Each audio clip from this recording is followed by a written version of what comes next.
How do we take every action with aim, integrity and truth, independent of other people's actions or failure to act?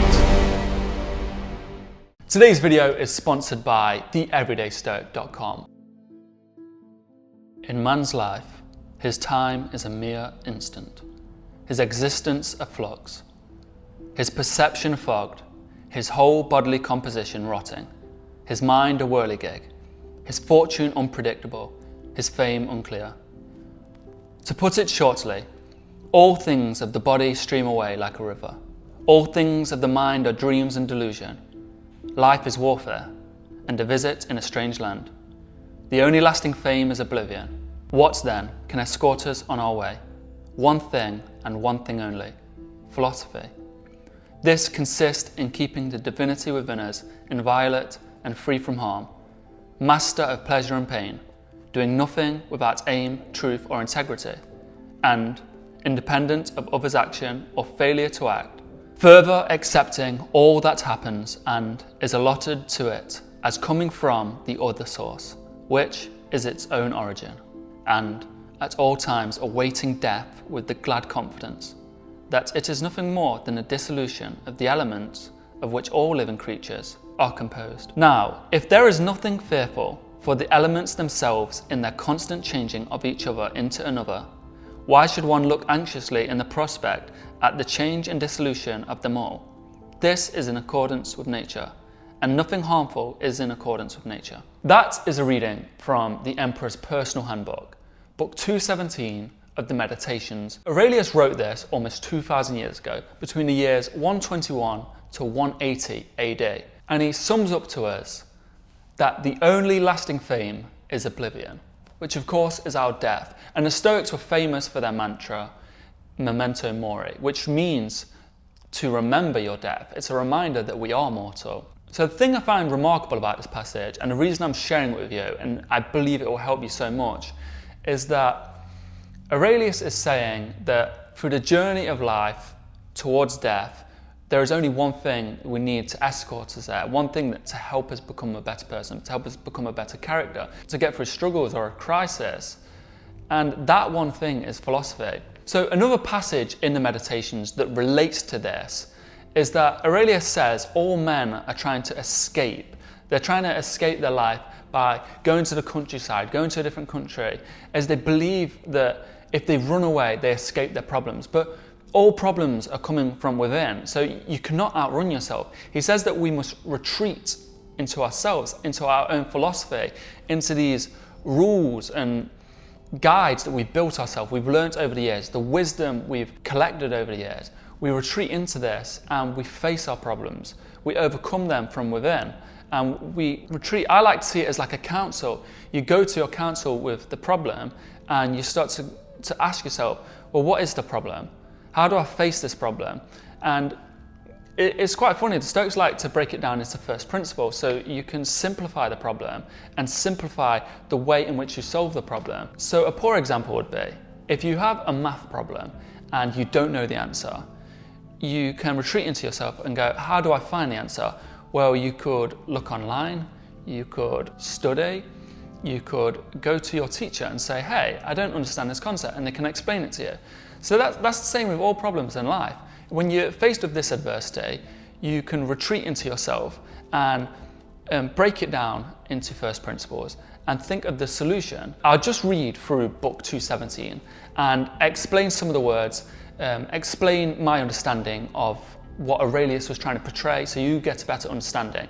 My understanding comes from studying Aurelius, studying Stoic philosophy, and reading many translations of his work. So I get a better understanding of what his writing means. And hopefully, by listening to my explanation, you'll find it as useful as I've found it. In a man's life, his time is a mere instant, his existence a flux, his perception fogged, his whole bodily composition rotting, his mind a whirligig, his fortune unpredictable, his fame unclear.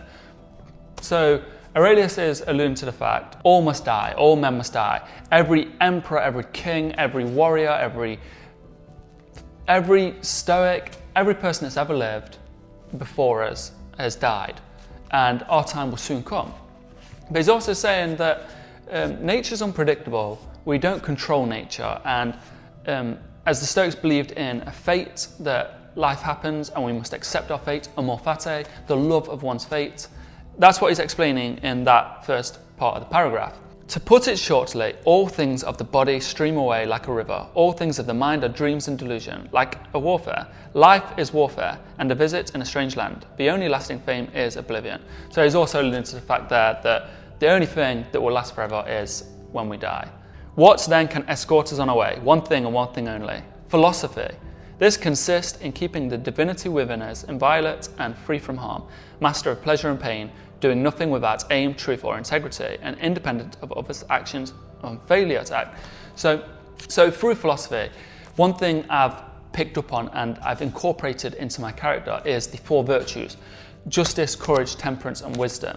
And Marcus Aurelius believed that every action we take should be taken with aim. It should be taken using these 4 Stoic virtues. So Aurelius is saying that philosophy can escort us on our way. This just means that with philosophy on our side, we can use it as a guide to get through this life and to be a good person. And to be good for ourselves means to be good for everyone around us and good for the universe around us. That's what the Stoics believed. We are all interconnected into the same nature. When you pick up on these philosophical ideas and guides and you think over them quite a lot, eventually you incorporate them into your character. And when you take certain actions based off of certain adversities or challenges, you have the philosophy on your side to make the correct decision. This is wisdom. You make the decision based off of this wisdom that you've collected over the years. Further accepting all that happens and is allotted to it as coming from the other source, which is its own origin, and at all times awaiting death with glad confidence, that it is nothing more than a dissolution of the elements of which living creatures is composed. So this is 2 Stoic phrases combined into one sentence. Is amor fati, which is the love of one's fate, and memento mori, which is the reminder of your own death. This is a reminder to love your fate. This is everything. When it says accepting all that happens, everything that happens is your fate. The universe happens to you, and that's your fate happening. So you accept it all. If it's good or bad, you accept it, you embrace it, and you make the best of it. It says, and at all times awaiting death with glad confidence. I like to, from a Stoic point of view, is see death as a friend. There's that quote from The Gladiator about smiling at death. It is true that our death will one day come, and to sit in fear of it our whole lives will hold us back from truly living. So we must greet death as a friend when the day finally comes. Don't let the fear of death hold you back from truly living. Now, if there is nothing fearful for the elements themselves in their constant changing of each other into another, why should one look anxiously in prospect at the change and dissolution of them all? This is in accordance with nature, and nothing harmful is in accordance with nature. So the Stoics believed in living life in accordance with nature. To live life in accordance with nature is to love your fate, to accept your fate as it comes. It means to be a good person. Human nature is to be good. So, like I said, to be good is to be good to others and to be good to the universe around us. So you act on these virtues, you use philosophy as your guide through life, and that will help you get over many of the problems that you face in your life. I hope this passage helped you. I've got many more videos coming, many like this. If you really want to get an understanding of these teachings from Marcus Aurelius, Epictetus, Socrates, Seneca, Confucius, anyone really, even if it's just your teacher or a friend, then you have to go over it quite a lot. You have to write it down, maybe break it down. Certainly in this book, the part I'm talking about, I make lots of notes, and I've done this through this whole book. I've made so many notes, and I study it, and then I get an understanding of these things, and I incorporate them into my life. So every day I'm learning from Marcus Aurelius, really. And the reason I think it's so great is because Aurelius is one of the most interesting characters in history. And I think if it helped him so much become such a great character, then surely it can help us. And it has helped me so much. So I'm wanting to share those teachings with you. Thank you for watching. If you want to support what I'm doing, please consider becoming a YouTube member or subscribing, or heading over to my Instagram, The Everyday Stoic, where I post daily original Stoic content. I answer regular Q&As, and I'm trying to build a Stoic community because I think it's just great that like-minded people are sharing all these positive ways in which we can be better people. And please consider heading over to my website, www.TheEverydayStoic.com, where you can get the Stoic themed clothing, like the Memento Mori t-shirt, the Amor Fati t-shirt, the Stoic t-shirt. And the reason I like to wear the Amor Fati one or the Memento Mori one is I use it as a reminder. You know, many people like to keep a watch or a coin or just anything they can hold or look at regularly that's a reminder of their own fate. And I think it's cool wearing a t-shirt. Sometimes I look in the mirror and go, Amor Fati, Memento Mori. And it just reminds me to love my fate, or it's a reminder of my own death. And I don't know, there's something quite great about that. Anyway, I've rambled on a lot, but thank you for watching. Stick around, subscribe, because I've got loads of videos coming out. I've got loads already filmed that are in the editing process. I've got so many videos planned that I'm excited to get done. And I've got very big projects that I'm very excited to share. And it's mainly Stoic themed. So if you want to stick around for the Stoicism, stick around. And thank you for watching.